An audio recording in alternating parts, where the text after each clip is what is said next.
السلام علیکم، welcome to my YouTube channel relation with Islam. امید کرتی ہوں آپ سب خیریت سے ہوں گے۔ آج کے اس ویڈیو کا ٹاپک ہے کہ حدیث کی روشنی میں حاکم کے متعلق کیا ہدایات دی گئی ہیں۔ آئیے چلتے ہیں ویڈیو کی طرف۔ حاکم کے متعلق ہدایت۔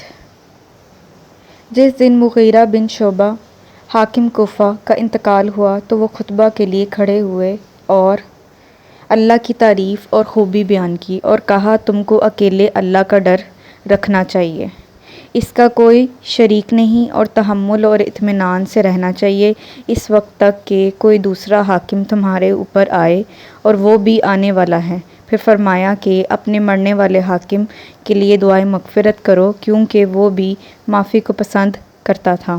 پھر کہا کہ اس کے بعد تم کو معلوم ہونا چاہیے کہ میں ایک دفعہ نبی کریم صلی اللہ علیہ وسلم کے پاس آیا اور میں نے عرض کیا کہ میں آپ سے اسلام پر بیعت کرتا ہوں۔ آپ صلی اللہ علیہ وسلم نے مجھ سے ہر مسلمان کی خیر خواہی کے لیے شرط کی، بس میں نے اس شرط پر آپ سے بیعت کر لی۔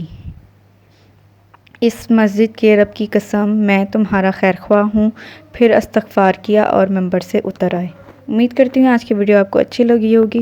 ویڈیو کو لائک، شیئر اور کامنٹ ضرور کریں، اور ڈیلی احادیث سننے کے لیے میرے چینل کو سبسکرائب کریں۔ Thank you.